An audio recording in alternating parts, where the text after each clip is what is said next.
Hey there, welcome back to Encounter Building Methods. I'm John from DnD. We write unconventional encounters, and we'll have a few more coming out here soon. But I wanted to walk you through today another encounter building method. So this is the Albatross Method, and you can use it to craft some several part stories, I'd say. It's not just a one and done.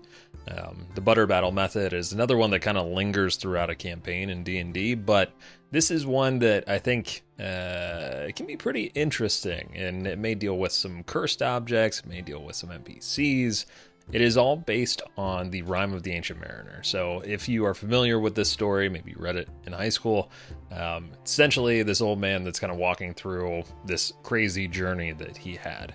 And on that crazy journey, they encountered some bad weather, ended up in Antarctica. This albatross shows up on the ship, and everybody's delighted because the weather gets better.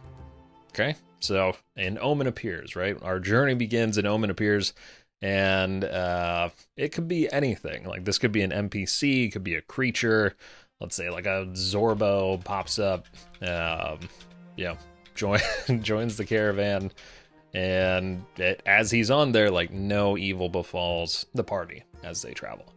Now, at some point, there really isn't a whole rhyme, get it, pun intended, or reason, but the omen is destroyed. So the mariner in this case actually kills the albatross, much to the dismay of everyone on the ship, who is like, oh, like this thing helped us out of bad weather.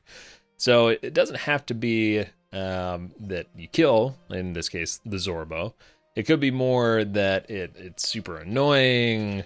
You can really, as the DM, kind of play up the situation, and especially if your players have a certain background that would lead them to be annoyed by this, play into that. Like, pick one person and really just play into things that they hate that other people may love. So if we think of a Boblin the Goblin type, everybody else loves him, but does one particular thing, or like starts randomly pickpocketing or picking on one of the players, you can see them start to get a little annoyed. And so while that omen is there, we have to essentially then make that omen disappear, be unalived.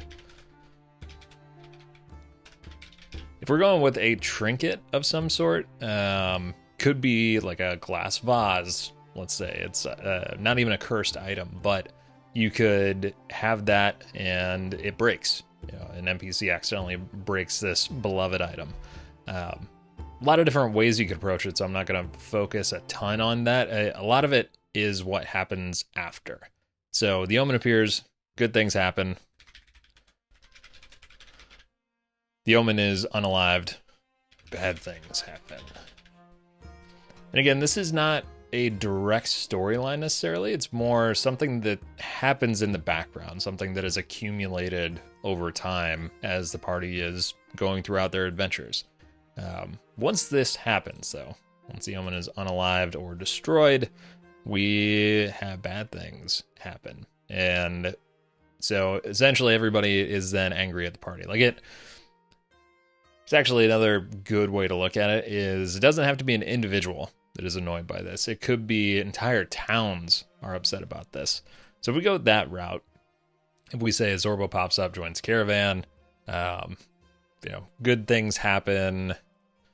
Towns they visit are horrified that they keep a Zorbo. And a Zorbo, if you're unfamiliar, it's from Tomb of Annihilation.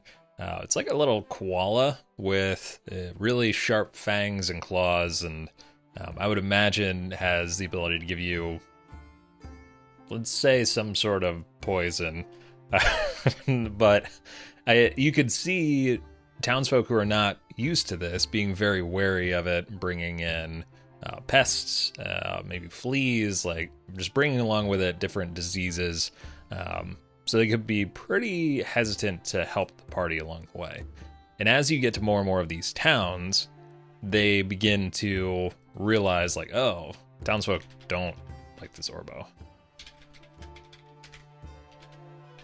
You really got to play this up, too, so no one will do business with them.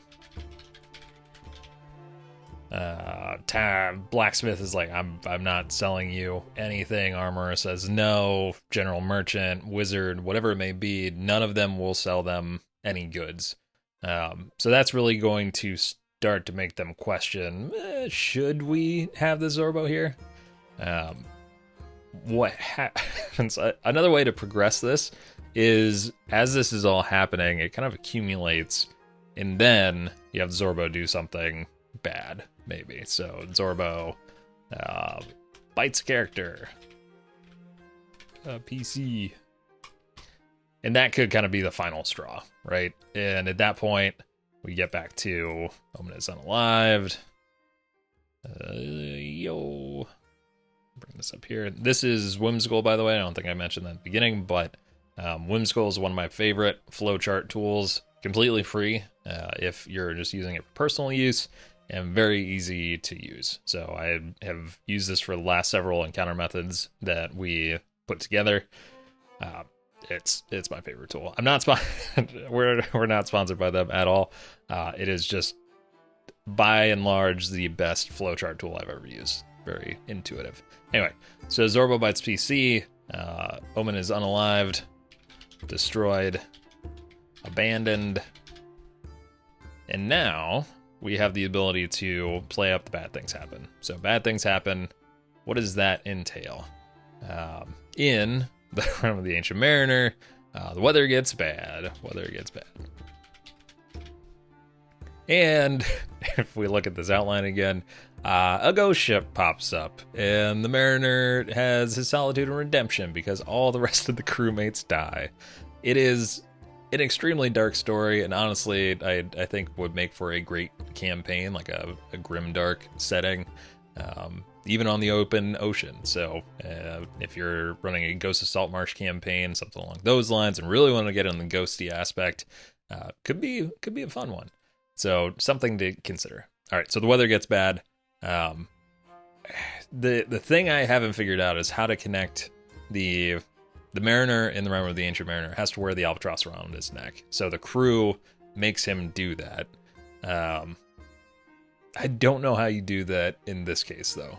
So, yeah, I don't know. I'm gonna leave that one up to you. But the end of this is essentially like weather gets bad, more bad things are happening.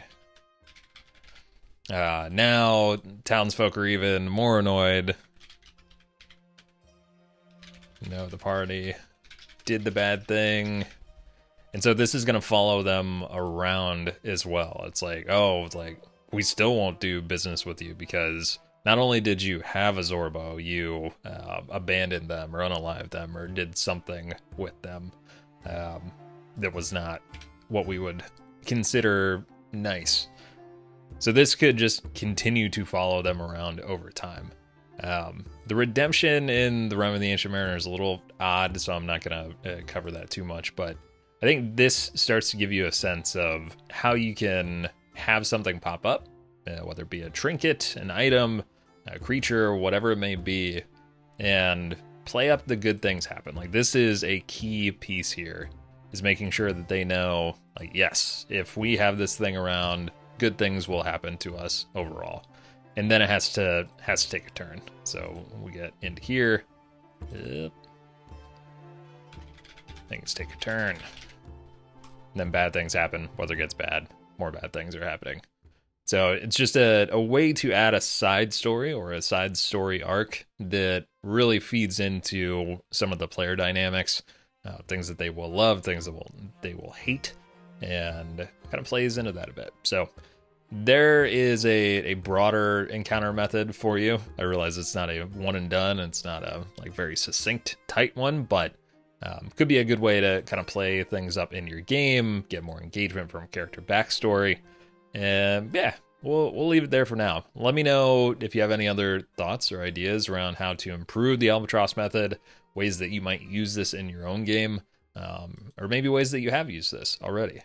I think it's a great way to get further in depth in how you're progressing throughout the campaign, and gives something to do along the way. So in some cases you do traveling monster or wandering monsters, other things along those lines. But this is another kind of side arc that you can have that really is played up during the travel of your campaigns. So that'll do it for now. Appreciate you watching, and check out the playlist for the other encounter methods. For Dumbest D&D, I'm John. Thanks for watching, and until next time, roll high and stay ridiculous.